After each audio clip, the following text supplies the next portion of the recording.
Jadi ini akidah ini mesti. Datanglah seorang yang risau tentang masa depan. Lalu dia pun bertamu ke rumah Imam Al-Hasan Al-Basri, seorang ulama besar dari Irak. Aku sedang galau, Imam. Kata Imam Hasan Al-Basri, ku tanya kau 3 pertanyaan, jawab. Ya. 1. Apakah ada usia manusia yang berakhir di luar pengetahuan dan ketetapan Allah? Tak ada. 2. Apakah ada rezeki manusia yang di luar kuasa dan ketetapan Allah? Tak ada. 3. Apakah ada peristiwa di dunia ini yang terjadi di luar pengetahuan dan ketetapan Allah? Tak ada. Lalu kenapa risau? Umur, usia, kejadian di dunia, semuanya berdasarkan ketetapan Allah SWT. Jadi saya tak pernah risau. Masalah umur, masalah jodoh. Oh, Ustadz ngomong begitu kan karena bukan betul. Ketika almarhumah mak saya meninggal, hilang ayat-ayat itu, hilang hadis-hadis itu. Lalu siapa yang menasihati saya? Datanglah Ustadz Tengku Zulkarnain. Sabar kau Dik ya.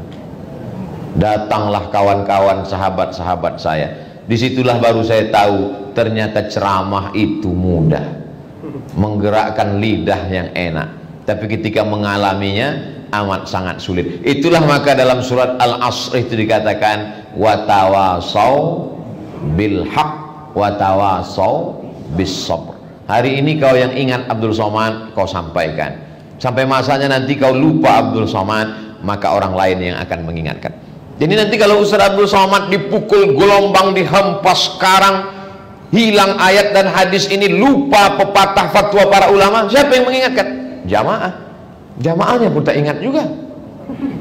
Jamaah mungkin tidak ingat, tapi YouTube ingat. Ustaz Somad, ini ceramah Ustaz dulu di Berau, masih ingat? Yang mana itu ya?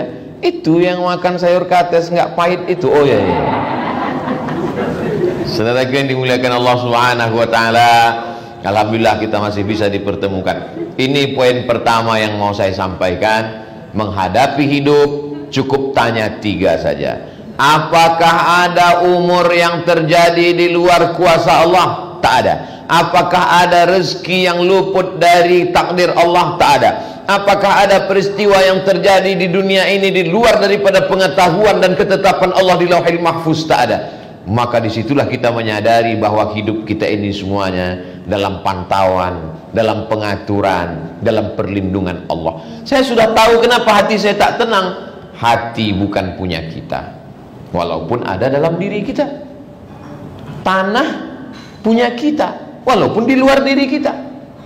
Dari mana kita tahu tanah itu punya kita? Tengok aja surat SHM-nya, cek aja ke BPN. Dia di luar. Mobil punya kita, walaupun dia di luar diri kita. Dari mana kita tahu? STNK BPKB nama kita. Tapi hati bukan punya kita. Punya siapa? Punya Allah.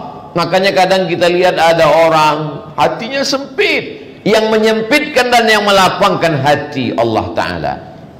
Ketemu saya dengan ulama tua dari Sulawesi. Bapak Ibu masih ingat dulu selalu tampil di TV, Guruta Puang Aliafi, masih hidup, umurnya 90 sekian tahun. Saya tanya, Guruta, apa amalannya supaya hati kita tenang?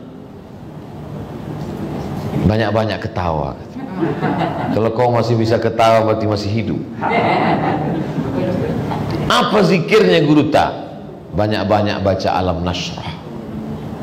Kebetulan memang itulah ayat yang selalu saya baca kalau hati saya sedang sempit. Alam nashrah laka sadrak wa wada'na anka wizrak alladhi anqadha dhahrak wa rafa'na laka dhikrak.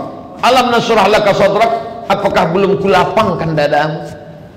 Wa rafa'na laka dhikrak alladhi anqadha dhahrak, kami angkat beban yang membebani pundakmu, kami angkat namamu. Dan kalau ada kesulitan, fa inna ma'al usri yusra. 2 kali diulang, inna ma'al usri yusra, fa idza faraghta fansab. Kalau kau sudah selesai dari satu aktivitas, berpindahlah ke aktivitas berikutnya. Tadi malam di Balikpapan, selesai Balikpapan pindah ke berikutnya, berjumpa dengan persatuan saudara-saudara kita komunitas masyarakat Banjar di rumah Haji Abidin. Selesai, kita bertemu di rumah Ibu Bupati. Selesai dari sini, kita akan pergi ke Maratua. Nah, ini maka di sini tidak terlalu lama nih, karena bayangan saya sudah di Maratua. Ini yang ada di sini nih jasadnya aja nih, ruhnya sudah menyelam di Maratua.